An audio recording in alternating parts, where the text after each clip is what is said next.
The Paul Leslie Interviews. Patrick Williams is an all-around musician, a composer, arranger, conductor, and music educator. It's a great pleasure. Oh, well, hi. Thanks. Thanks. Nice to be here, Paul. All right, so I think most stories are best from the beginning. Where are you from originally?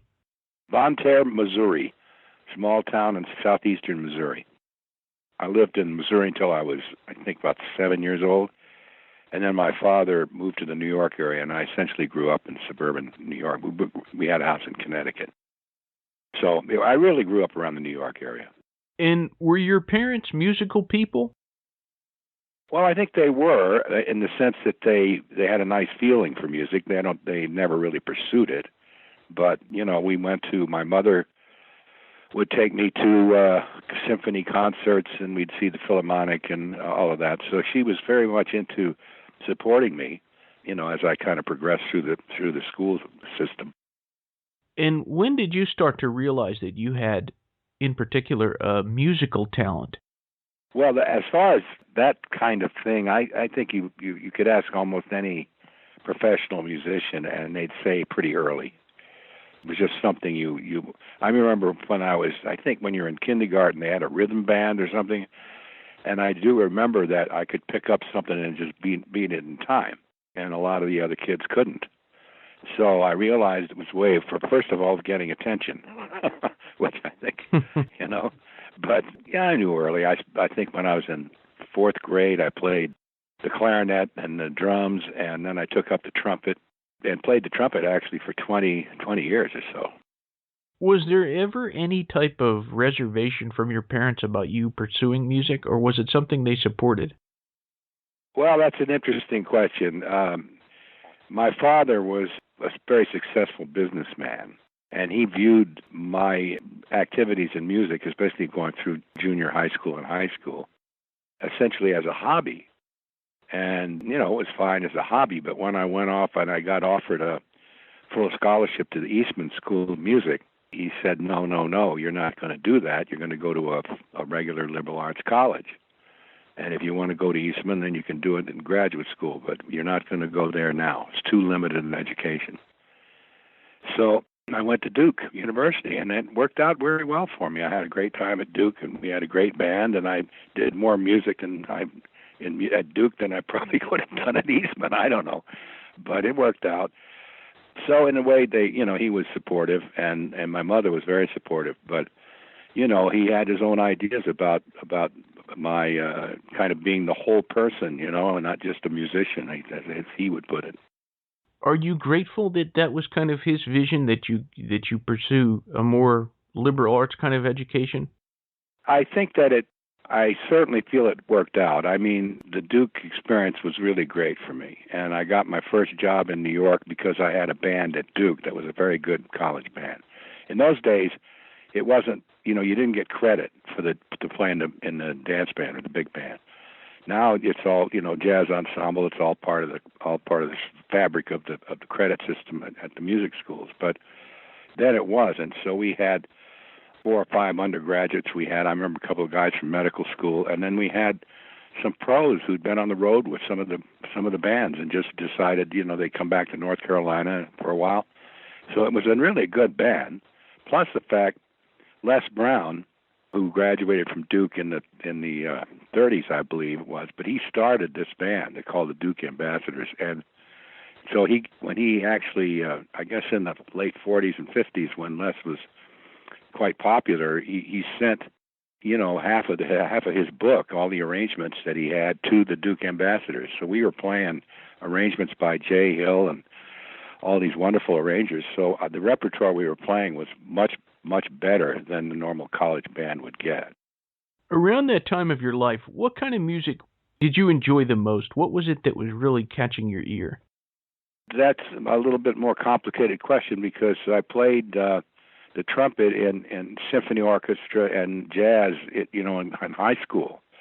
So that from that time on, it was really kind of a mixture. I played in the symphony in college, and played in the big band. So to me, it was always kind of working both sides of the street, and I didn't see one being exclusive of the other. And some people do, but I didn't.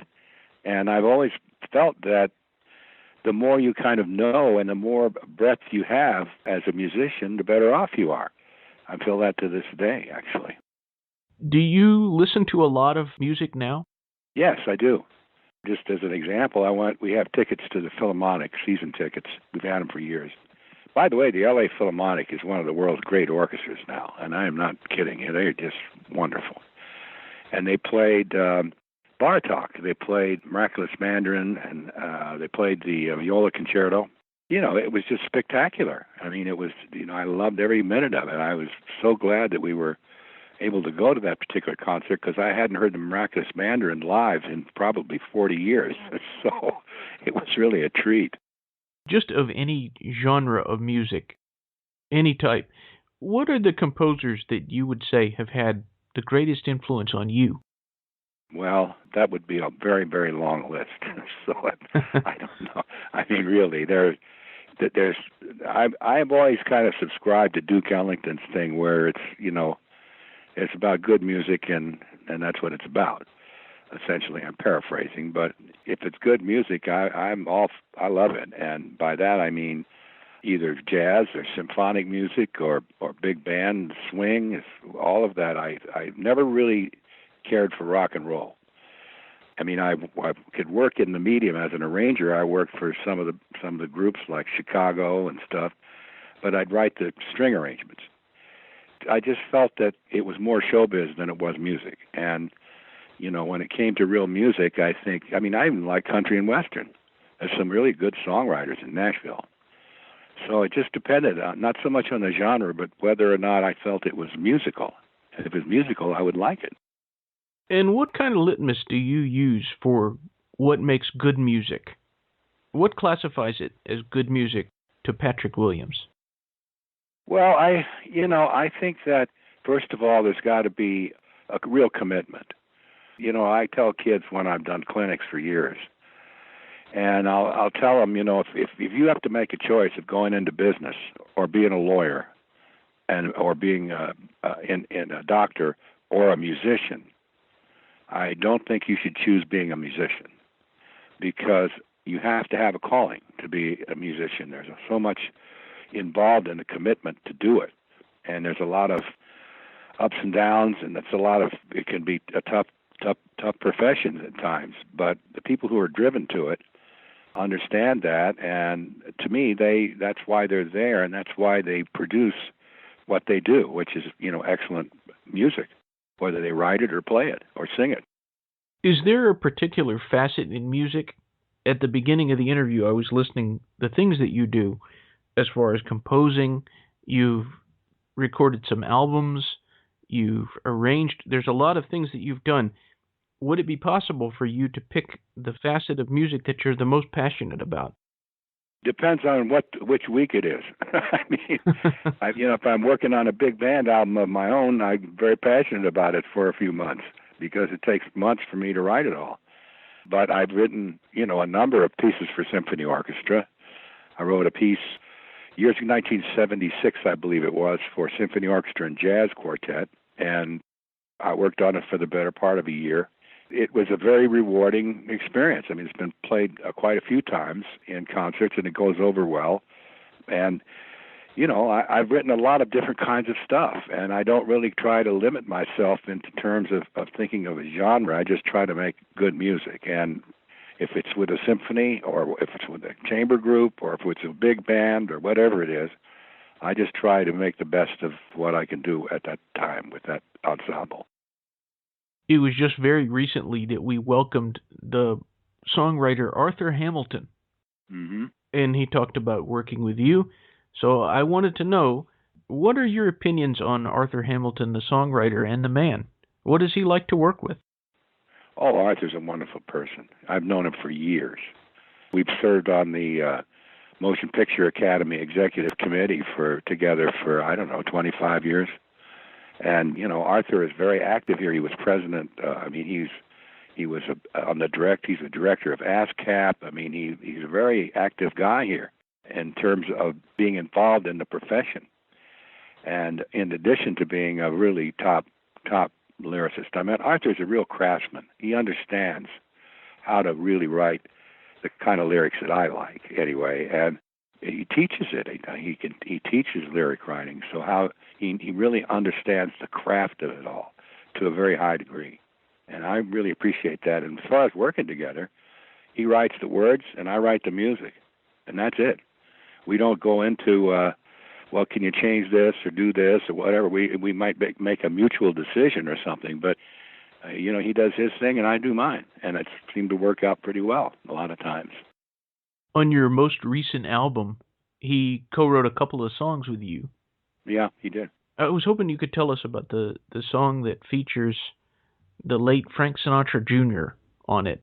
He did write that, and it was written, I think we wrote it a few years ago, and it was when I was doing that album, I just worked with Frank Jr., and we became pretty close friends. And I just called and said, I'm doing an album. Can you sing a duet? And would you do it? And he said, sure.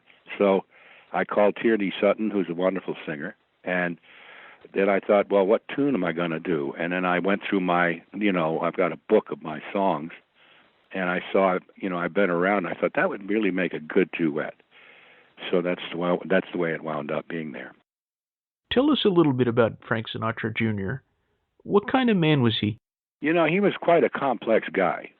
I've known him for years, and I didn't see him for a number of years, but I knew him maybe 30, 40 years. I don't know. We were close to the same age.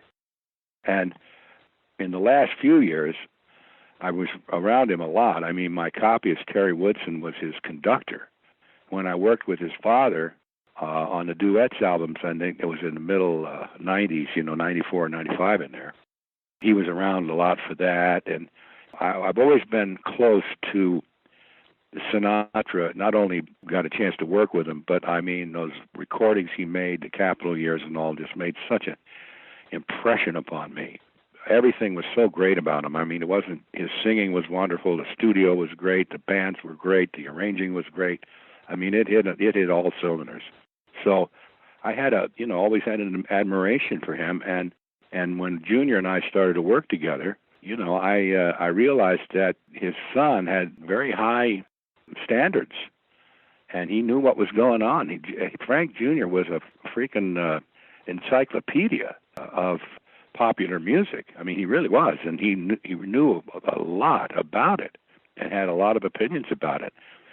And we really got along great. I mean, he's an interesting guy. He could be. We had a very relaxed relationship.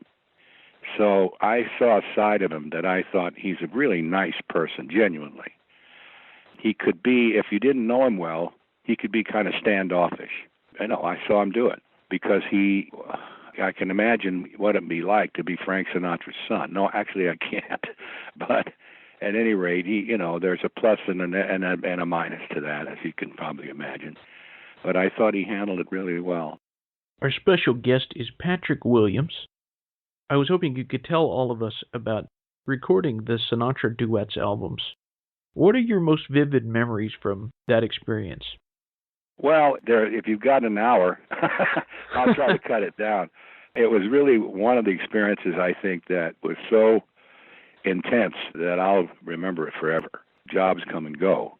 But there was a particular time in his life. First of all, he was 77 years old, and they convinced him to do an album of duets, where he wouldn't have to sing with the other singers. He could do his stuff, and then we'd do with the technology, we'd make duets out of them. And that was quite common. It wasn't like we were breaking any new ground. I mean, a lot of duets were made where the singers weren't in the same room at the same time. So there wasn't any real breakthrough about it, but he was a little bit apprehensive about how that was going to work. And so he said, okay, I'll do it, but he had total creative control. So if at any point he decided he didn't want to do it, it was over. And so I was kind of in a position of not exactly auditioning, but I knew the heat was on because I wanted this thing to work. We booked the band. I went into Capitol A, which is where he made so many great records. I took almost 2 days to rehearse something like 35 or 40 arrangements. And even rehearsing those charts, I mean, it was really a moving experience. I mean, I was hearing all this music that I'd heard when I was a kid. I've Got You Under My Skin, you name it, you know. And so then when he walked in to actually sing, the whole band was sitting there, and he came over to me at the podium, and he says, I got no reed. And I said, what? He said, I've got no reed. And he meant his throat was, you know, he had a sore throat, and he couldn't sing. So that was over. He left. And a couple of days later, he came back, and same deal. We had the whole band, 55-piece orchestra sitting there in Capitol.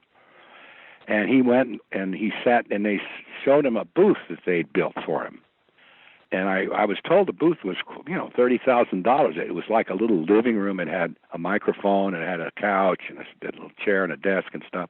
And I was standing next to Bill Miller, who was his longtime pianist. And as Frank walked into that booth, and he wasn't in there 5 seconds.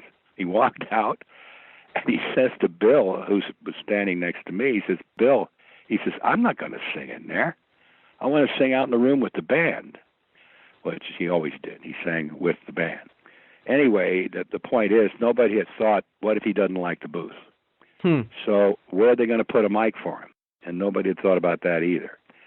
And so these two kind of young techies guys are trying to figure out where to hang a mic.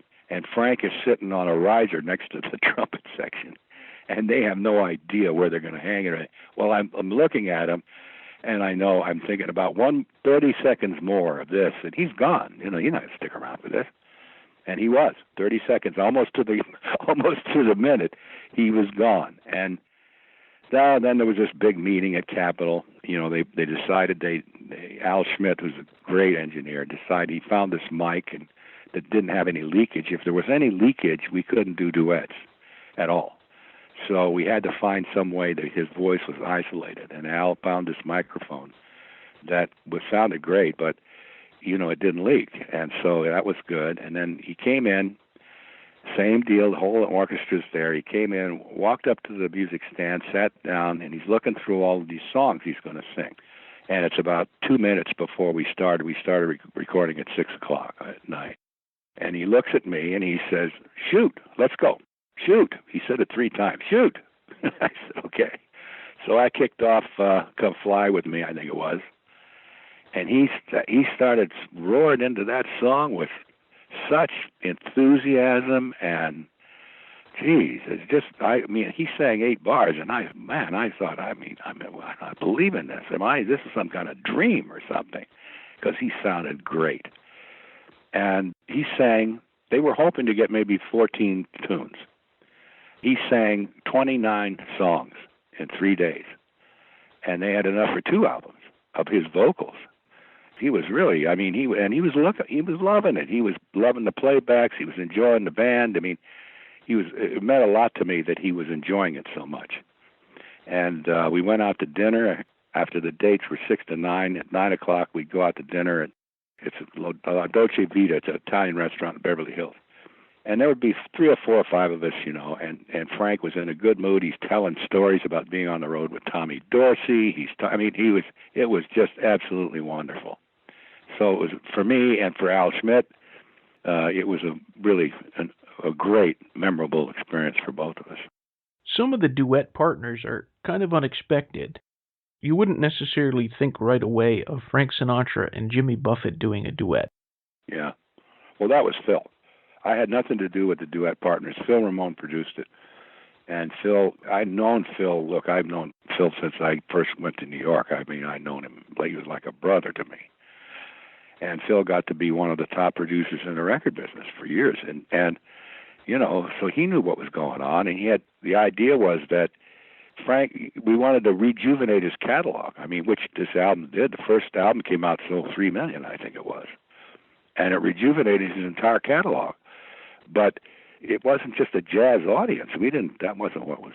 So he had quite a variety of singers that did duets with him. And Phil just happened to mention to me in passing, I said, do you think how are you going to get these singers? And he says, believe me, they'll be standing in line. I just have to pick them. you know. So it wasn't a problem getting anybody. They all wanted to sing with them. Was there a song that you felt in particular was a shining example on the albums? Well, from my point of view, some of we started with his arrangements. Some of the duets were made where I just do a bridge or I'd modulate and do another thing. We brought back the band and I rearranged some things so they'd work as duets. But one of the arrangements that really I took a lot of time on was with Barbra Streisand. They did a duet of "I've Got a Crush on You." Barbara, I'd worked with Barbara a number of times, but and she's pretty finicky, and she wanted to hear the demo, and so I did 2 or 3 demos where I'd bring in a couple of singers, and she'd get the idea of how it goes. Well, finally she approved it, and we went in and recorded it with a really nice-sized orchestra. I think it was 65, 70 people, and it was really, she did a great job. I mean, she sang it great. And we'd already had his vocal recorded, so she was in her headset, she was hearing him, and it was just like she was singing with him. And it really felt that way. And it was very, very moving. It was a wonderful, wonderful performance. So, and we got nominated for a Grammy, so that even made it better. We're talking with Patrick Williams. You also recorded this album, Sinatra Land. Mm-hmm. What were you hoping to achieve with that album? After we did the duets albums, which did well, I mean, very well. The first one came out, everybody, Capitol was thrilled. I mean, so my stock was high, if you know what I mean. And I asked, Susan Reynolds was Sinatra's publicist, and I said, Susan, I'd like to do a big band tribute to Frank, and I'd like to do it with some really great jazz soloists, so that the melodies matter. It's not just going to be a bunch of hot big band licks. I want the melodies to matter, and I'll get the best in the business. So she took me up to Capitol. We went up to the top floor of the Capitol Tower, and this is an interesting P.S. because I walked in and the executive there said, "Hey, Pat, I hear you've got this great idea." And I said, "Well," he said, "So what is it?" And I said, "It's a big band tribute to Frank, and I want to use some really top soloists." And he says, "I love it. I absolutely love it." He said, "Can you bring it in for $150,000?" I said, "Yeah, I think so." He says, "This is great." He said, "Susan, thanks so much for bringing this to me." And he said, "This is just going to be wonderful." So that was literally the meeting. I mean, I don't know if that was 2 minutes, and the next thing I know, I was in the elevator going down, and I had a lot of meetings at that point in my life, and I thought, what in the world? I never had a meeting like that.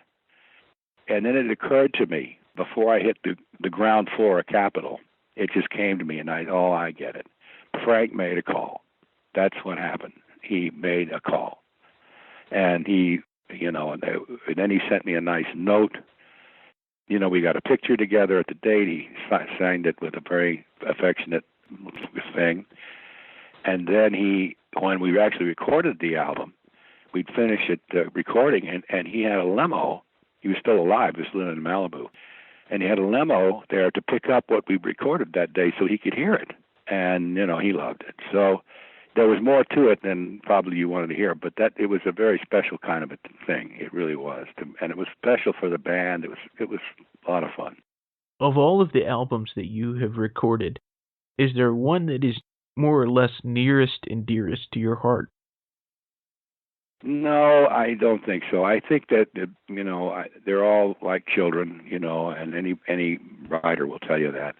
It's just a matter of which day it is or what comes to mind or something. But I can, all the albums that I've made were special to me, every single one of them. And so to pick one out at all, it's probably the last one I did. The last one I thought really worked out great. I want to do another one, but I'm not quite ready to. It took me a year to write that last one, and then that's all the business side of it, organizing the distribution and the money and all that kind of thing. It's not just writing the music. So when I do an album, it's kind of a big commitment. But at the end of the day, I really enjoyed it, and the band loved it. I mean, everybody had a great time, and it was a lot of fun. That last album, Home Sweet Home, Al Schmidt said on this program that was the best sounding album that he had ever recorded. Yeah, well, it sounds unbelievable. Al, that's funny you mentioned that because I'm going to record this Saturday, and I've got working with a singer named Laura Pausini. She's a big, big star. But anyway, I'm doing a Christmas album with her with a pretty good-sized orchestra and stuff. And, of course, Al's going to do it, and we'll be at Capitol. And, at this point, I just can't imagine going to do an album of any kind and not having Al there. I mean, he and I are just connected at the hip almost. I mean, it's just, he's so much a part of the way things wind up sounding. He's just a consummate engineer. And he reads my mind, and I kind of read his, and we just look at each other, and we know, okay, that's the take. We don't have to do another one. And it's that kind of communication when you just know each other very, very well. You've accomplished so many things in the world of music. Is there any dream that has yet remained unfulfilled that you hope to? I was thinking yesterday when I went to the Philharmonic, and I got very inspired. And I thought, I think the next one is I'm going to write something. I've got a number of pieces for symphony orchestra, and essentially they're just sitting on a shelf. I mean, I've got good recordings of them. But when I did them, I premiered them, and I conducted and all that. But I've never really promoted them. I've never gotten them to, Gustavo Dudamel or anybody. And I thought, I got to get off my duff here and start getting that stuff out, because the sound of the symphony orchestra is just so magical to me. And I'm going to either get somebody to help me promote it, or get a publisher to help me do it, or write some new piece that I can come up with. I thought if I could get a really great soloist, I might write a concerto. Anyway, you asked, so that's the answer. That's what I'm thinking about anyway. Do you think that jazz and, I guess you could say, American songbook type songs, not just the songs from that era, but people who are kind of writing in that vein, do you think that this type of music is going to survive? Yeah, I do. I think it will not only survive, there's a cyclical quality to some things. They go out of style, they come back into style, primarily because somebody gets a hit record. So, I mean, I remember I think it was the mid-'70s when the when the synthesizers were coming in and all of that, a lot of people were thinking that the symphony orchestra, the European classical tradition, the way that movies had been scored for years by some really great musicians like Alfred Newman and Max Steiner and Goldsmith and John Williams, all these people, that tradition was dying. And this is in the 70s. And then what happened was John did Star Wars. And all of a sudden, he did Star Wars with the London Symphony. And all of a sudden, the symphony's the way to go. So far from dying, it had a major resurgence because Star Wars was probably the biggest hit of the decade. I just thought that was pretty funny, and I was glad to see it happen. So that's just an example of what could happen. Well, you mentioning John Williams, it makes me wonder, of your colleagues, of the composers that you know and that you work with and that you've encountered and some that you haven't, who would you say is the cream of the crop today? Well, it depends a little bit on the style of music. Sometimes it's apples and oranges, you can't really compare. And when I first came out here, it was 1969, and I got a movie to do, and Hank Mancini actually recommended me. And for a few years, I had an office up in his suite of offices. And then I met Lionel Newman, who was running the music at Fox, and did a movie over there, and became very tight with Lionel. And I met Jerry Goldsmith and John Williams, and became friends with both of them. And we were around each other every day. There was a kind of family feel to the studio scene then. And the studios were kind of not what they were, but they weren't totally gone. I mean, so it was a very clubby kind of feel. And I remember that very well. And then through them, I met other composers. And, at this point, I think there's so many good young composers that are doing great work. Tom Newman comes to mind for sure. But at any rate, I think the future's in good hands. What is the best thing about being Patrick Williams? Boy, that's kind of out of left field.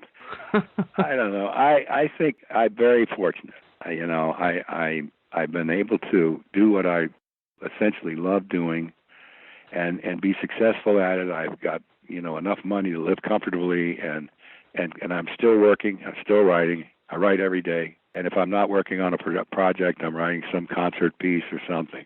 So just to be able to do what I do, I think is I've got 5 acres here in Brentwood, and my office is up little house that's up on a hill, completely isolated. All I see trees is all I see here, and it really is. It's really a wonderful way to live. I'm very, very grateful that I have this way of living right now. If a young person who was interested in composing or arranging or any facet of music came to you and said, what would be your biggest piece of advice? What would you say to them?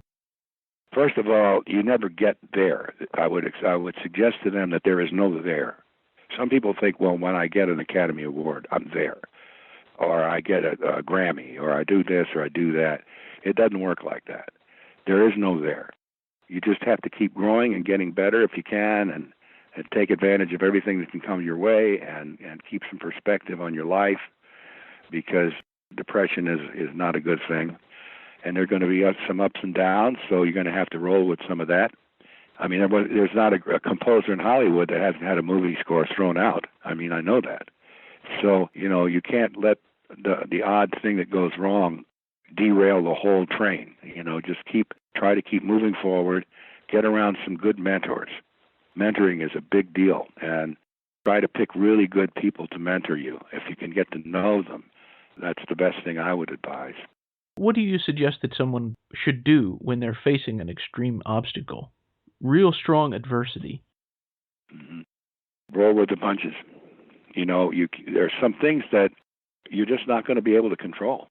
And it's very difficult to go through this. I remember doing a movie. It was a big movie, too. By that, it was big stars and all that. And, the producer came up to me and he said, listen, I want to talk to you. And he said, come into my office. And he closed the door and he said, listen, I got a lot of respect for this director and all, but he doesn't know shit about music. That's exactly what he said. So, and I said, what do you mean? He said, so I want you to write what you want. Don't listen to this guy. He doesn't know what he's talking about.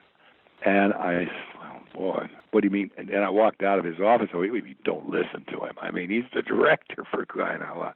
So, he had very specific ideas about the music, and it was very difficult because the two of them just didn't talk about music in a way that was compatible, and it was a very difficult experience. But the score worked out pretty well, and all's well that ends well. But that's one idea. I couldn't control that. I can't make them get along. It wasn't my job to do that. So there can be that, or there can be times where I remember I wrote a big symphonic score to a Western. It went really well during the dates. We recorded it out in Universal. I remember it was very rare that musicians in this town applaud anything. They're busy every day playing, all kinds of stuff. But I remember very clearly that there were 3 or 4 cues that I wrote for that Western where the band the orchestra, 75 people, actually applauded after they played the cue. I've never had that before or since. So it was a very special experience. Well, and 2 weeks after I recorded the score, the guy that runs the music at Universal called me in and he said, Pat, it's a magnificent score. Everybody, was really, really, really impressed with it. And I said, well, that's great. He said, but, and I knew a but was coming. He said, but they think the score is too big for the movie, and they want to score it with like a little chamber group with a harmonica and a ethnic flute and a banjo. I was just absolutely devastated. What? And so I didn't have any control over that either. That one really hurt me. It was a number of months before I got over it. And I don't know if I ever really did completely over it, but that kind of stuff can happen, and it does happen. And it happens to the best of people. You just don't know sometimes what you're walking into, and you have to just deal with whatever you can. This is a very open-ended question. For anyone who is listening to this, what would you say to them? You mean musicians listening to this? Musicians, regular folks? If you could call non-musicians regular folks. Well, I think that, first of all, anybody considering a career in music has really got to give that some serious thought, because it's a very difficult, demanding, competitive profession. And, just if you're mentally ready and you want to learn and you want to grow and you think you can take it on, then it can be so rewarding. But it also could be extremely frustrating, very circumstantial, quixotic. There can be a lot of things that, if they don't go totally right, that, you're in trouble. And you just have to balance it all out. But having said that, I wouldn't do anything else if I really wanted to do it. I mean, I would go for it. That'd be my opinion. That would be my advice. Tell all the listeners about your website. Where can they learn more and maybe listen to some more samples of your music? It's patrickWilliamsmusic.com. And it's a pretty good website. I know this Jason, who was my engineer, works with me every day. He helped put it up, build it, and get it up there. But it's got some information on me and some of the things I'm working on, and the usual kinds of things. So if they wanted to go on there and they were interested, there's also some music that they could listen to, and there are links to other sites on YouTube where you can hear certain things if you want to. So that's what I would suggest. So again, that's patrickwilliamsmusic.com. I think so. My last question: who is Patrick Williams, in your own words? Well, I think that I'm a musician. I think that on my tombstone they can just put Patrick Williams, musician. I think that covers it. I really do. Well, Mr. Williams, I really appreciate you taking the time to tell us your story and tell us all about the work that you've done through the years. It's very inspiring. Thanks. It was fun for me, too. All right. Well, Godspeed, and hopefully our paths will cross again. Okay. Thanks.